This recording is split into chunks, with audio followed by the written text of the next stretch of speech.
ಈ ದೇಶದಲ್ಲಿ ಬೆತ್ತಲೆಯಾಗಿ ಬಟ್ಟೆ ಇಲ್ಲದೆ ಮೀಟಿಂಗ್ ಅನ್ನ ಮಾಡ್ತಾರೆ. ಶಾಲೆಗಳಲ್ಲಿ ಹೋಮ್ ವರ್ಕ್ ಕೊಡೋದಿಲ್ಲ. ವಿಶ್ವದಲ್ಲಿ ನಂಬರ್ 1 ಹ್ಯಾಪಿ ದೇಶ ಅಂತ ಹೇಳಿ ಈ ದೇಶವನ್ನ ಕರೆಯಲಾಗುತ್ತೆ.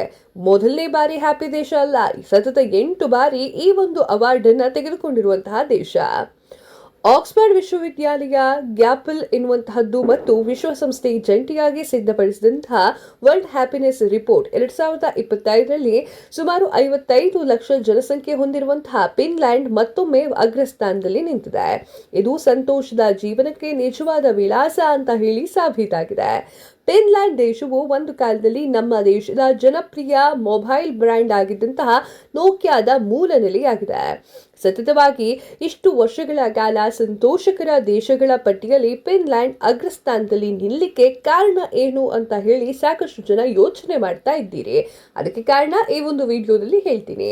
ಈ ಅದ್ಭುತವಾದ ಸಂತೋಷದ ಹಿಂದಿನ ರಹಸ್ಯಗಳು ಕೇವಲ ಸರ್ಕಾರದ ನೀತಿಯಲ್ಲಿ ಮಾತ್ರ ಅಲ್ಲ, ಅಲ್ಲಿನ ಜನರ ಜನಜೀವನ, ಅವರ ಶೈಲಿ, ಸಂಸ್ಕೃತಿ ಮತ್ತು ಸಾಮಾಜಿಕ ಮೌಲ್ಯದಲ್ಲೂ ಕೂಡ ಇರುತ್ತೆ. ಫಿನ್ಲ್ಯಾಂಡ್ ಅಂತ ಕೂಡಲೇ ನೆನಪಾಗೋದು ಅವರ ಸೈನಾ ಎನ್ನುವಂತಹ ಸಂಪ್ರದಾಯ. ಏನಪ್ಪಾ ಇದು ಸೈನಾ ಸಂಪ್ರದಾಯ ಅಂತ ನೋಡ್ತಿದ್ದೀರಾ? ಇದು ಕೇವಲ ಸ್ನಾನದ ಕೋಣೆಯಲ್ಲ, ಬದಲಾಗಿ ಅವರ ಸಾಮಾಜಿಕ ಜೀವನದ ಅವಿಭಾಜ್ಯ ಅಂಗ ಆಗಿದೆ.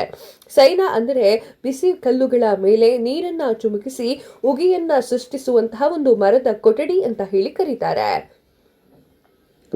ಇಲ್ಲಿನ ತಾಪಮಾನ 70ರಿಂದ 100 ಡಿಗ್ರಿ ಸೆಲ್ಸಿಯಸ್ ವರೆಗೆ ಇರುತ್ತೆ. ಫಿನ್ಲ್ಯಾಂಡ್ ಜನರ ದೃಷ್ಟಿಯಲ್ಲಿ ಸೈನಾ ಅಂದರೆ ದೇಹ ಮತ್ತು ಮನಸ್ಸನ್ನ ಏಕಕಾಲದಲ್ಲಿ ಶುದ್ಧಿಗೊಳಿಸುವಂತಹ ಪ್ರಕ್ರಿಯೆ ಅಂತ ಹೇಳ್ತಾರೆ. ಫಿನ್ಲ್ಯಾಂಡ್ನ ಜನಸಂಖ್ಯೆ ಸುಮಾರು 55 ಲಕ್ಷವಾಗಿದೆ. ದೇಶದಾದ್ಯಂತ 30 ಲಕ್ಷಕ್ಕೂ ಹೆಚ್ಚು ಸೈನಾಗಳಿದ್ದಾರೆ. ಸೈನಾ ಕುಟುಂಬದ ಸದಸ್ಯರು ಮತ್ತು ಸ್ನೇಹಿತರು ಒಟ್ಟಾಗಿ ಮಾತನಾಡಿ ತಮ್ಮ ಭಾವನೆಯನ್ನ ಹಂಚಿಕೊಳ್ತಾರೆ. ಇಲ್ಲಿ ಟಿವಿ ಅಥವಾ ಫೋನ್ ಇರೋದಿಲ್ಲ, ಕೇವಲ ಮನುಷ್ಯರು ಮಾತ್ರ ಇರ್ತಾರೆ. ಒಂದು ಕಾಲದಲ್ಲಿ ಫಿನ್ಲ್ಯಾಂಡ್ನಲ್ಲಿ ಮಹಿಳೆಯರು ಸೈನಾದಲ್ಲಿಯೇ ಮಕ್ಕಳನ್ನ ಮಾಡ್ಕೊಳ್ತಿದ್ರಂತೆ. ಹೀಗಾಗಿಯೇ ಮೃತರ ದೇಹವನ್ನ ಅಂತಿಮ ಸ್ಥಾನಕ್ಕೆ ಸಿದ್ಧಗೊಳಿಸಿದ್ದು ಕೂಡ ಇಲ್ಲೇ ಆಗಿದೆ. ಅಂದ್ರೆ ಹುಟ್ಟಿನಿಂದ ಸಾವಿನವರೆಗೂ ಸೈನಾ ಅವರ ಜೀವನದಲ್ಲಿ ಪ್ರಮುಖ ಪಾತ್ರವನ್ನ ವಹಿಸುತ್ತದೆ ಅನ್ನೋದು ಇದರ ಅರ್ಥ. ಸ್ನೇಹಿತರು, ಕುಟುಂಬದ ಸದಸ್ಯರು ವಿಶ್ರಾಂತಿ ಪಡೆಯುವುದರ ಜೊತೆಗೆ ಪ್ರಮುಖ ವ್ಯಾಪಾರ ಒಪ್ಪಂದಗಳು ಮತ್ತು ರಾಜತಾಂತ್ರಿಕ ಮಾತುಕತೆಯೂ ಕೂಡ ಸ್ನಾನದ ಕೋಣೆಯಲ್ಲಿ ಜೊತೆಗೆ ಮಾಡಿಕೊಳ್ತಾರೆ. ಬಟ್ಟೆಗಳ ಜೊತೆಗೆ ಸ್ನಾನಮಾನವನ್ನ ಪಕ್ಕಕ್ಕಿಟ್ಟು ಪ್ರಾಮಾಣಿಕವಾಗಿ ಸಂಭಾಷಣೆ ಮಾಡ್ತಾರೆ.